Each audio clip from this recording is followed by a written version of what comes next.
All right, so I understand we have a quorum. It is 10:01, Wednesday, January 8th. This is the Finance Committee of the CMRTA.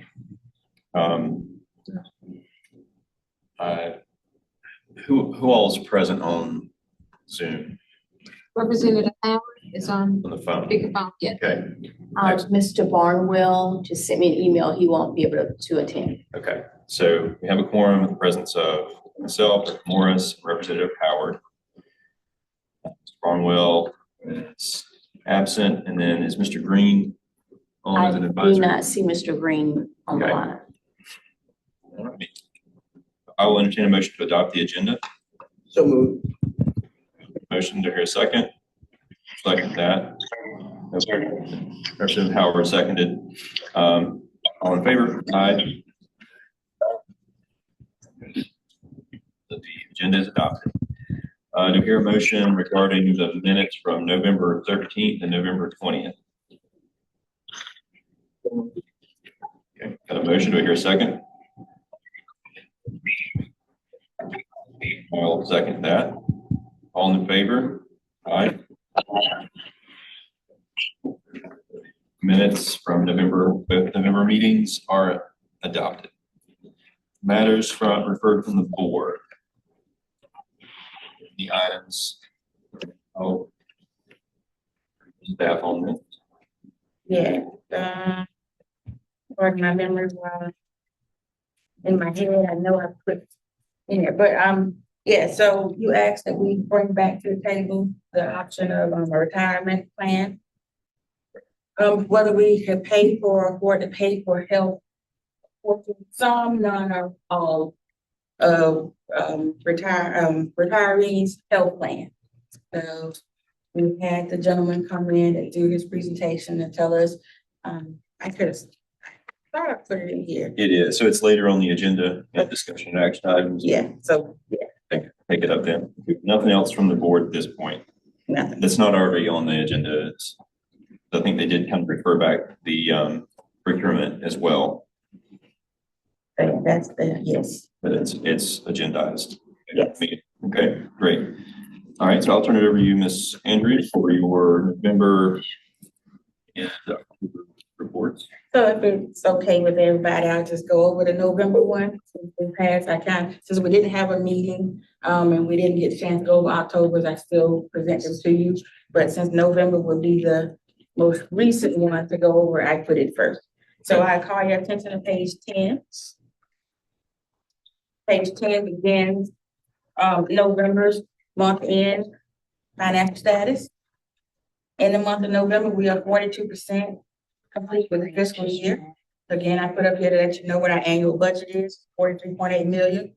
Our net income at the end of the month was approximately 256,000. Year to date, 2.03 million. Total revenue period to date is 2.68 million, and it brings our actual year to date to 14.67. Expenses and neck and neck, again, 2.68, and I round these numbers down. So that's how we're able to have a net income. They look like the same number, but with those digits I don't show is where we come with 256 income. And you're adding back depreciation, right? Yes. That's Yes, okay. yes. Where was I? Year to date brings that to 13.99 million. I have extra one in there. That represents about 31% of our annual budget. Paid to date to the contract operator, RHDev, is almost 85 million.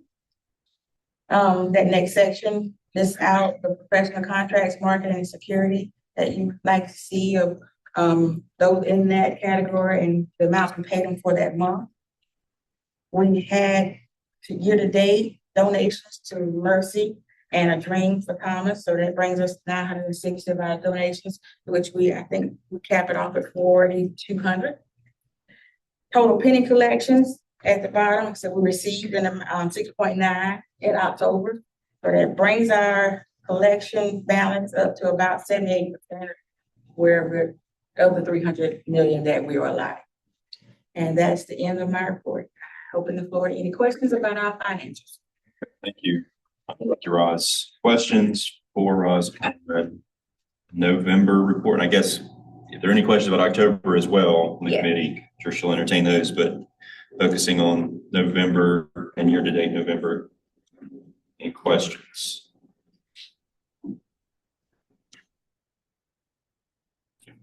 I think I only had one kind of brief one or two.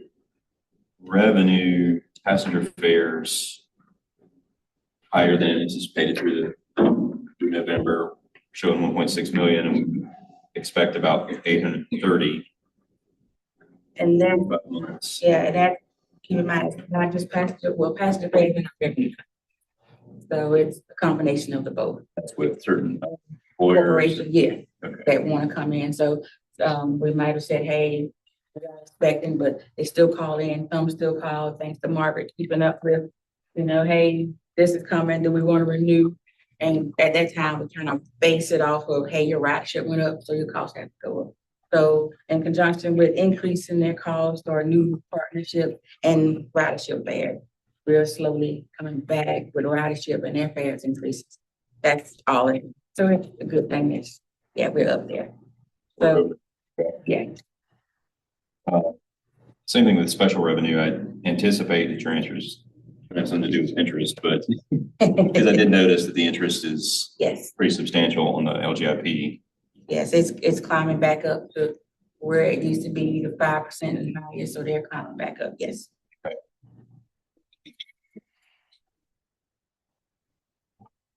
Any other questions for Roz on? And for the interest, again, I have those statements in here, so you can see. And then again, these interests for the next couple of months, this is going back to a request made by Dr. Morris for us to look into Optus Bank and getting more interest with them.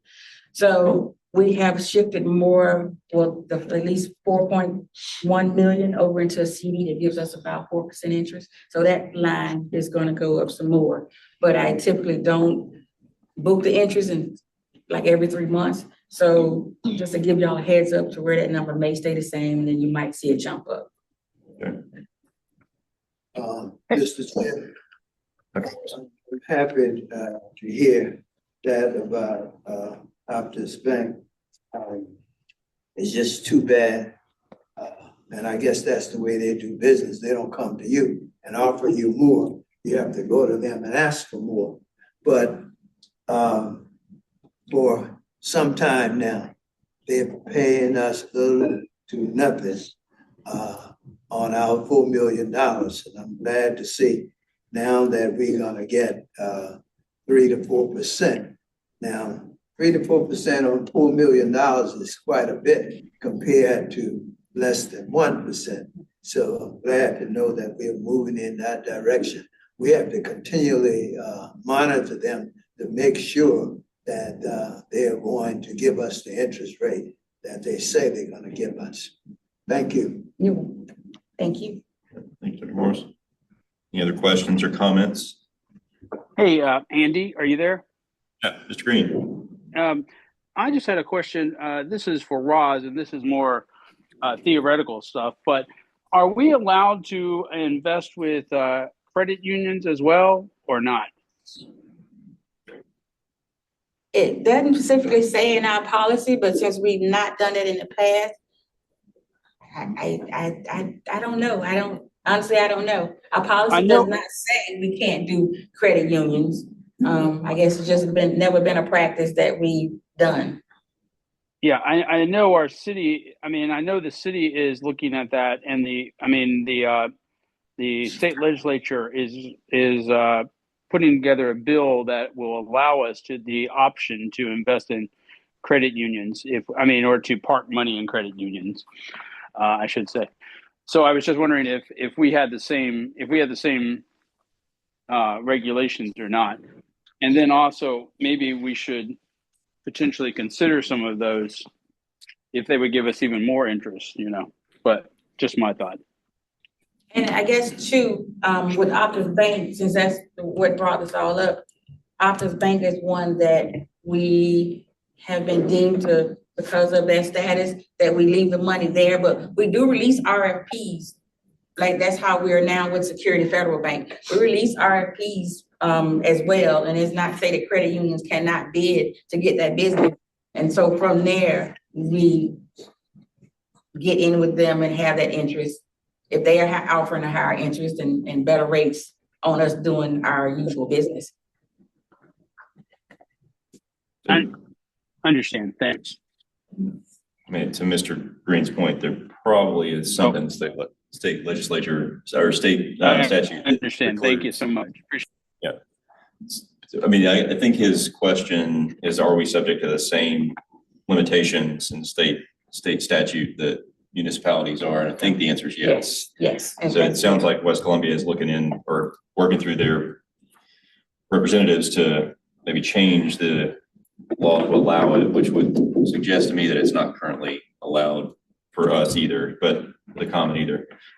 I don't know that for a fact. I think just kind of that would be a Franny and Pam question probably if we wanted to get their interpretation of state law. But okay, any other questions or comments?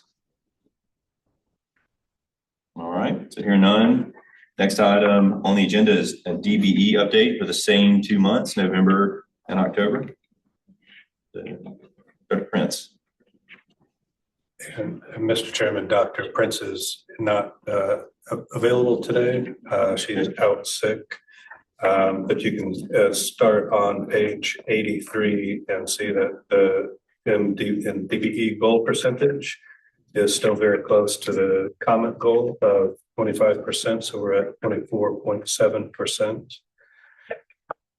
And on page 85, the summary is the DBE goal percentage achieved is 21.5%. The comment goal is 20%. So we're above that, just under 8%. So continue to monitor that and try to achieve the goal set for it. Okay. So that we're ahead on the contract operator goal was ahead, Correct. But the overall comment goal is slightly behind. Correct. Okay. Yes, sir. All right. Sorry to hear that Princess out sick. Thought maybe she was online. That's why I'm calling her. But any questions or comments about DBE? And of course, we can always go detailed questions. We Ms. can Woodson, raise this. would like to comment. I've been working, Dr. Prince and I have been working together to identify some of our contractors when new opportunities come forward to look for DBE sources to provide those goods or services. And there's one that we're using that is not certified, and she's going to reach out to them to see if they would obtain their DOT certification so that we can include them in the count, which will put us over the 25% goal. Excellent. Excellent. Okay. Any questions about DBE?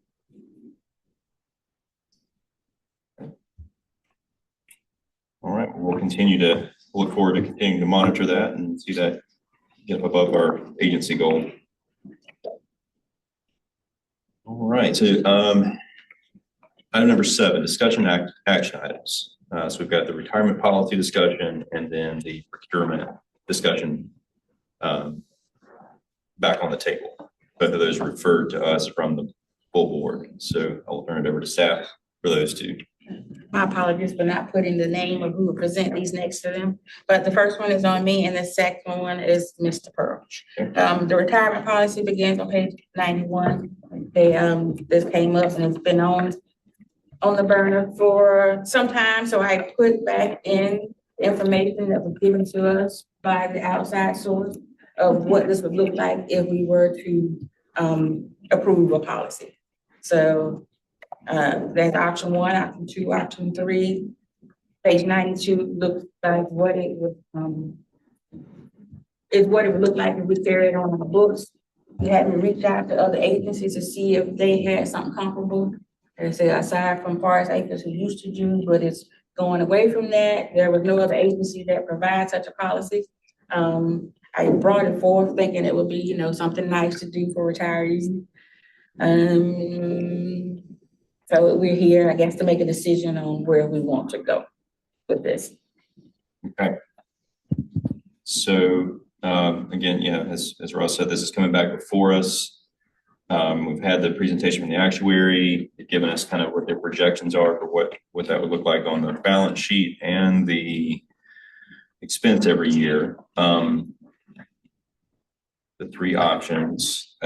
One question I had, Rod, as I was looking through all this, again, and I forgot, you know, I note in the memo from the actuaries that the numbers they provided are on closed group projections. So as I understand that, there would be no future employees that are eligible for this. Well, I'm not saying that that's what I'm saying that their numbers presume that. When you say future, Well, so there's this line in the memo towards the bottom that says the attached exhibit, which is the exhibit with the three options, provides closed group projections. Accordingly, there's no assumption for future employees hired after 6/30/2024. So they're not building in. and the fact that somebody coming after that point would make this cut if we chose one or the other. Right. Yes. I just want to make that clear that the numbers they provided are not attempting to quantify the impact of future hires under this policy, which is going to mean that the liability is probably understated a little bit. Yeah, Dr. Morris. I know we shouldn't bring up personal experiences. We influence public decision, but I think in this case, it would be relevant. I was in Alexander, Virginia, the last week of October visiting my son, and I came up with an infection. Went to the hospital for 3 days, and they charged me $26,000. If I didn't have insurance, I would have to pay that out of my pocket. But then I indicated to them that I had insurance, and I ended up paying only $200. So that, I thought about it, and I said, you know, our employees, if they retire, they don't have adequate insurance. We've only had one to retire in my tenure here, and that was Mr. Deschamps. And I think he went away with no insurance. Based on that, I am recommending that we go with option one for our employees. Okay. Is that a motion? That's a motion. Okay. So motion for option one is, okay, here's second. Okay, so this is the comment pays 100% of the employer and the employee premium.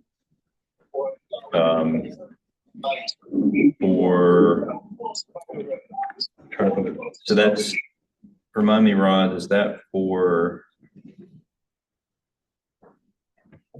okay, sorry.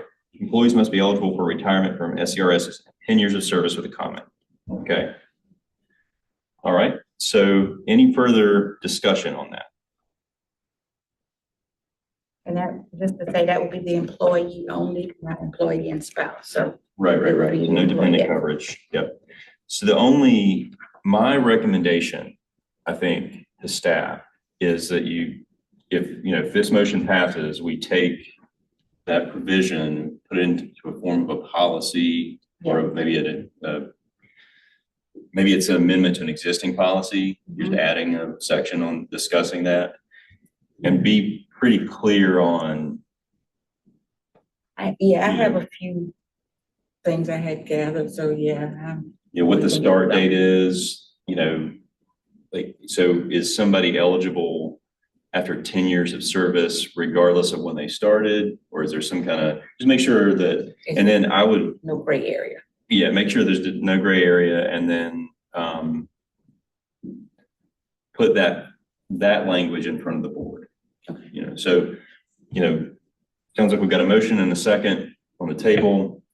That if it passes, we'll go as a recommendation to the board. But I personally would recommend that's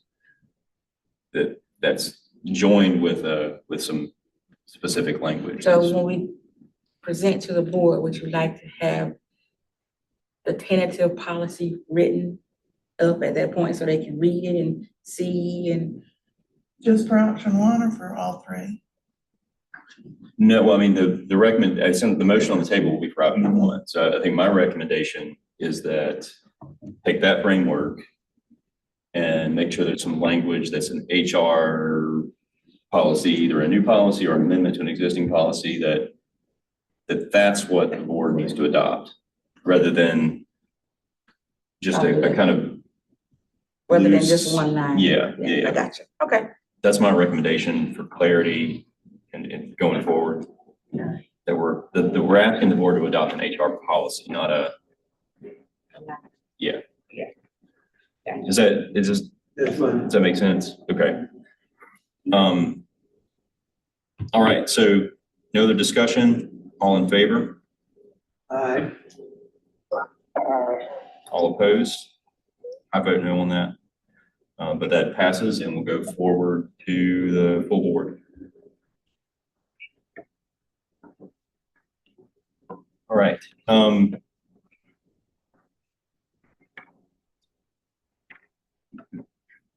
Purchase of vehicles, the procurement we've already addressed it. We sent it forward with a recommendation to the full board. There were some concerns, and there was a request of staff out of the board meeting to come back with comparative quotes for the two contractors that are on state contract. So, Mr. Pearl, I think you got some updates on that. Yes, thank you, Mr. Chairman. As you see before you is the quote as requested by the board, that this is this other manufacturer vehicle company that provided a quote. The base price, as what was stated prior to for Palmetto Bus Sales, was $87,903.92. Interstate transportation and equipment base price is $105,968.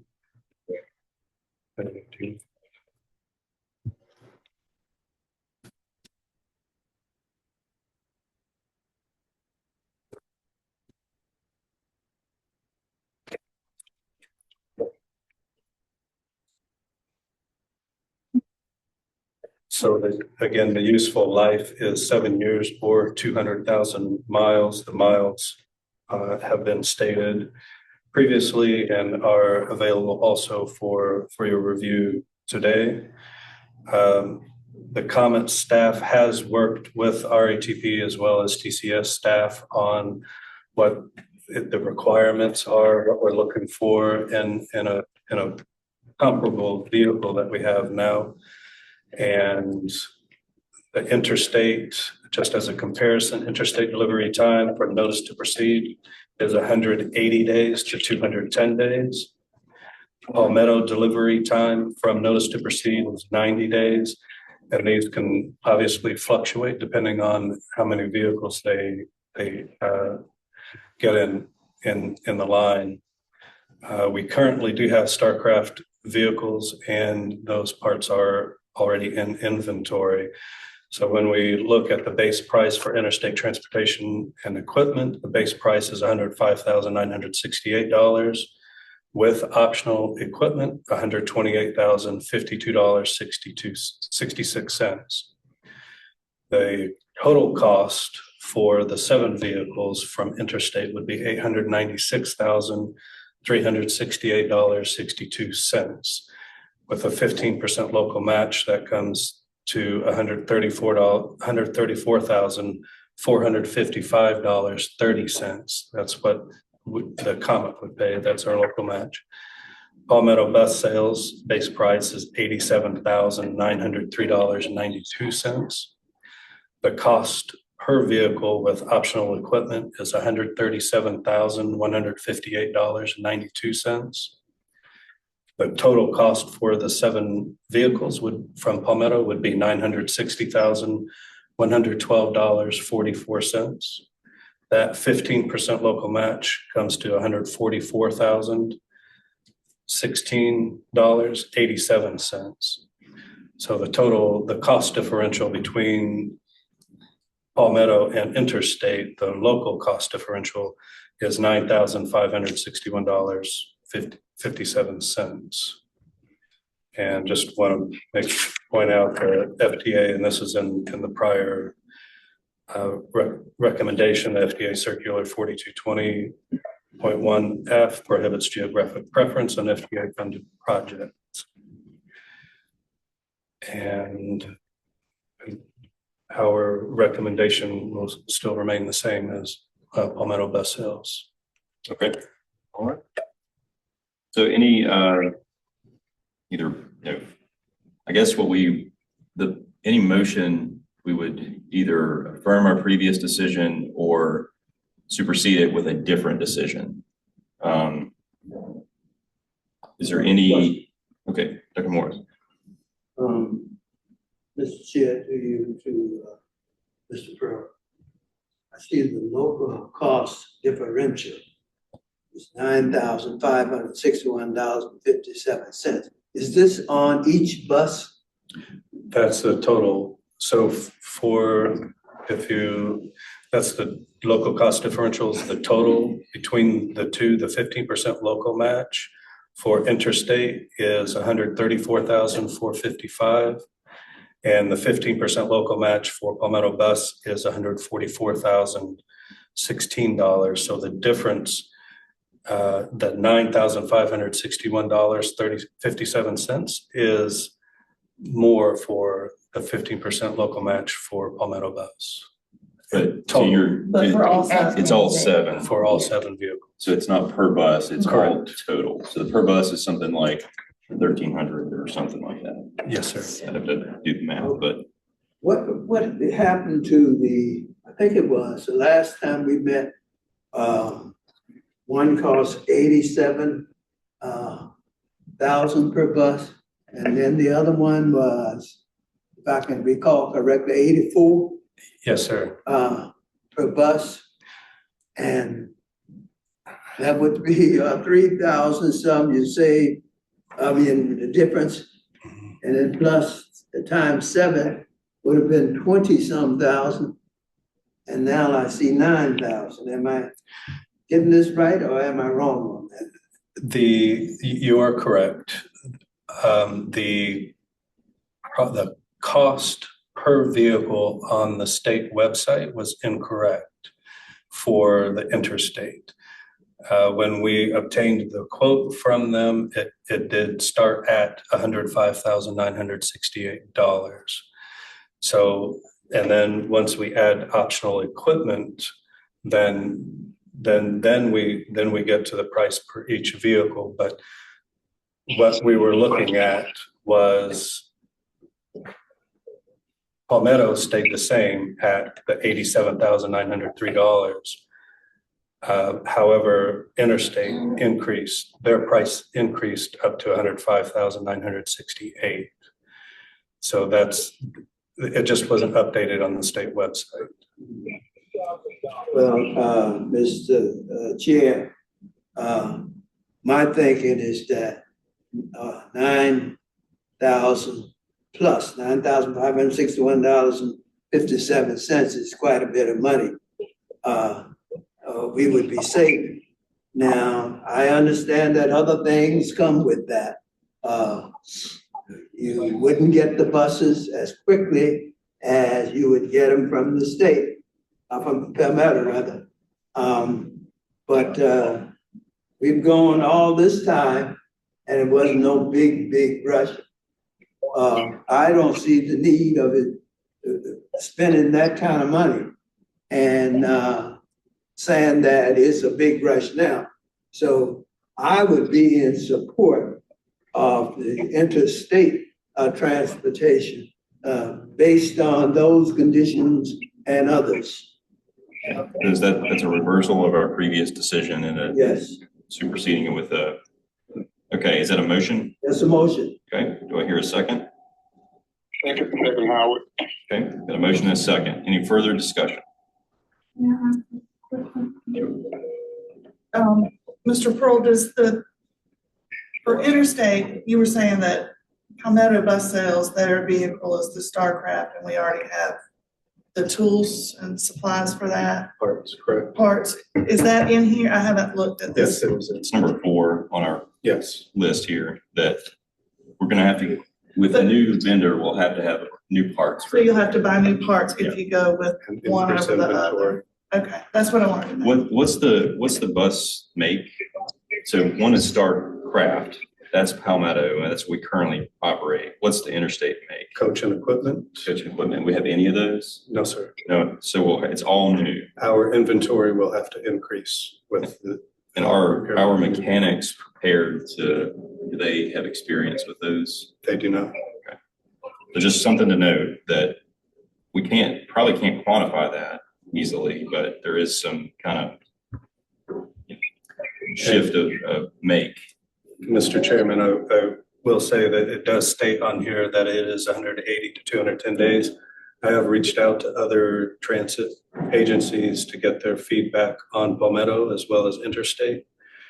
And of the 2 that I spoke with, they had a guarantee of 6 months on the procurement, and ended up being 12 to 14 months. So just, I want to make sure that the committee is appropriately apprised of what we're getting into.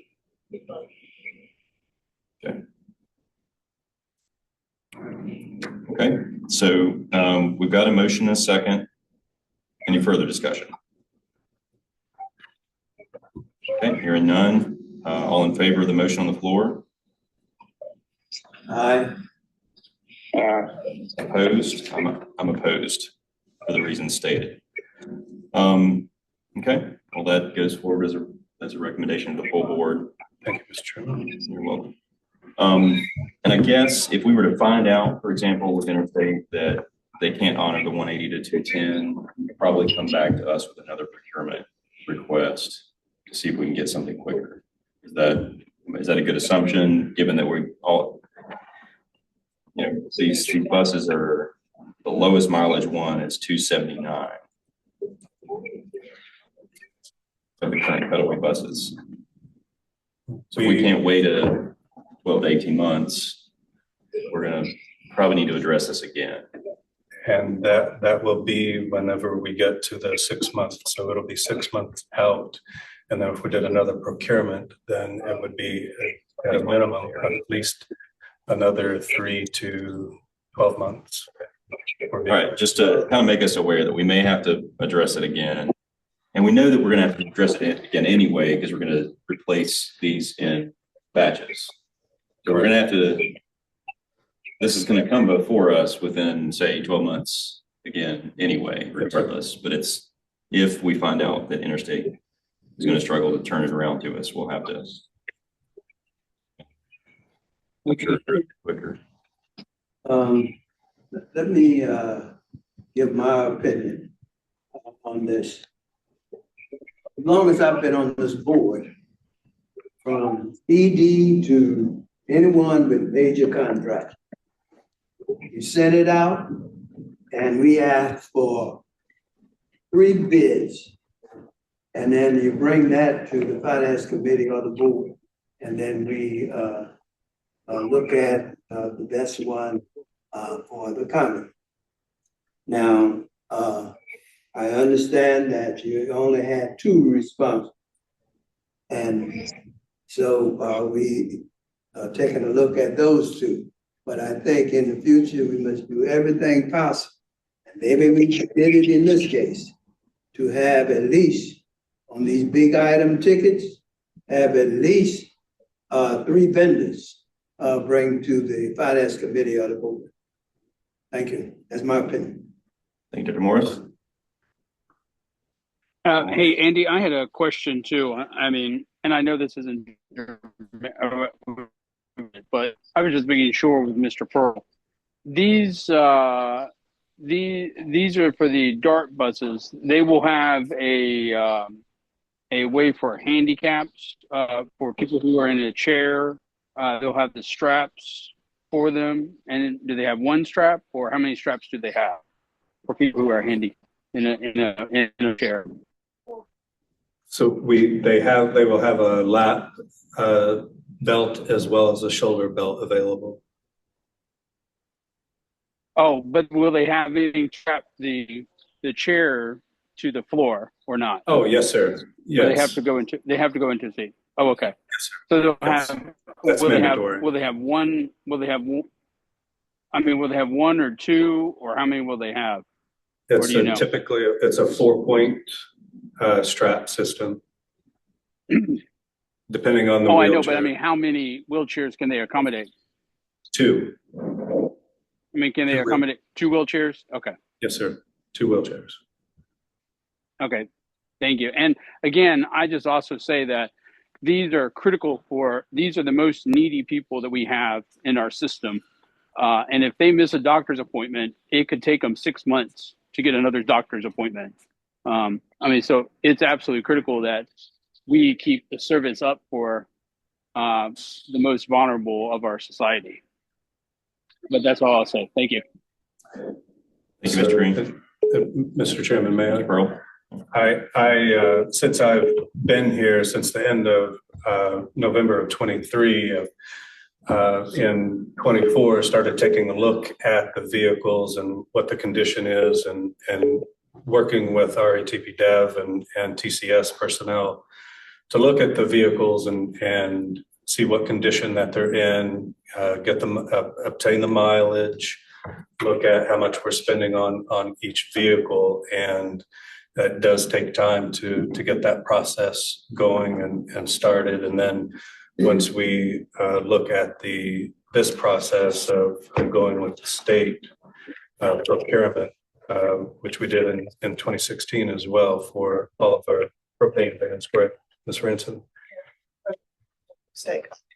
So it does take a lot of initial time in order to gear up, in order to present this, to make sure that we have the mileage and what we're encountering currently, just as a note. Okay. Thank you, Mr. Pearl. Yes, sir.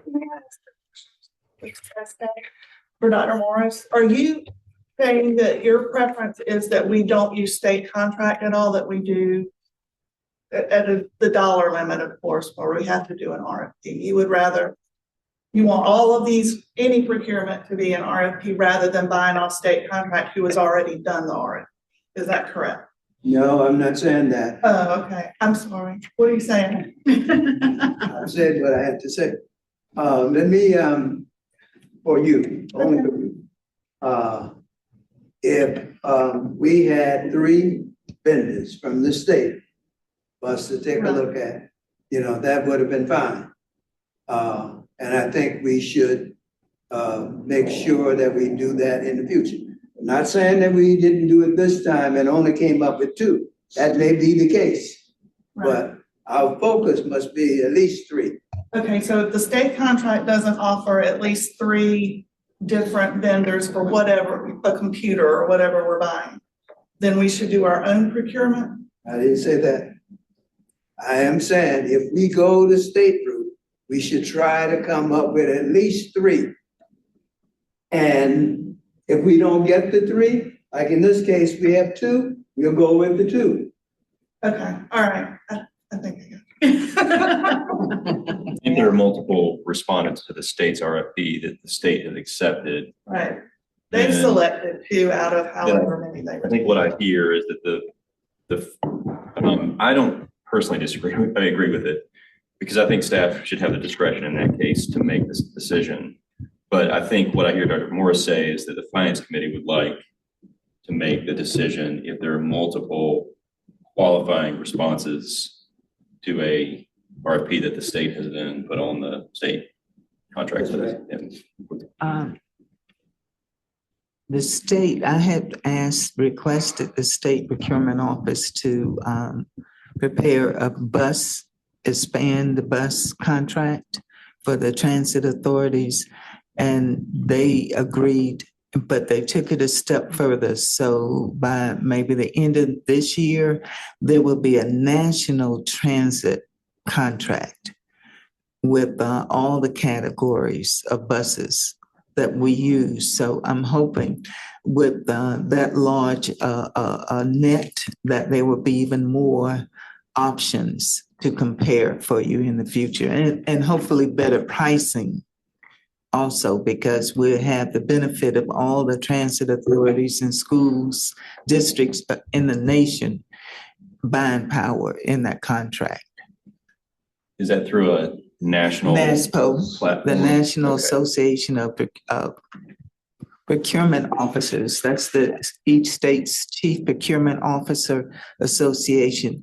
And they have entered into quite a few of the contracts. Instead of having 50 different contracts with Dell or Microsoft or whatever, they consolidate their buying powers and issue contracts for the states to utilize. And South Carolina procurement has already put public notice out. The bid was issued in December, and they've done their due diligence and issued a public notice in South Carolina that the state of South Carolina intends to participate.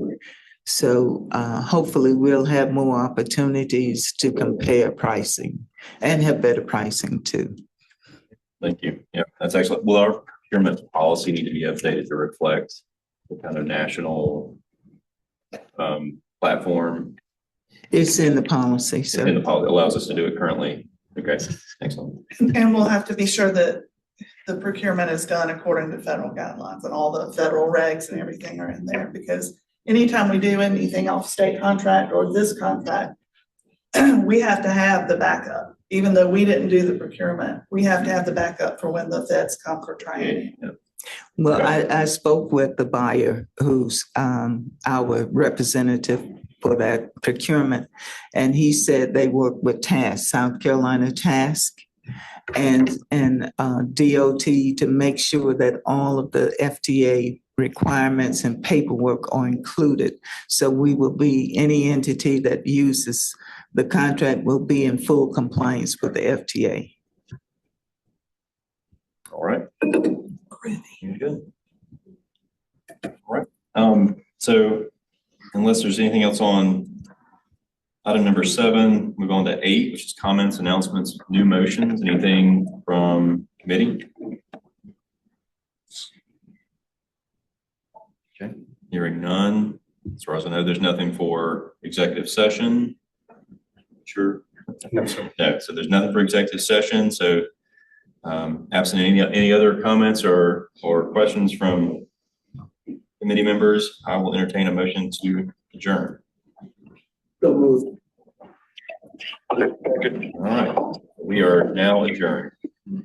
Thank you. Thank you.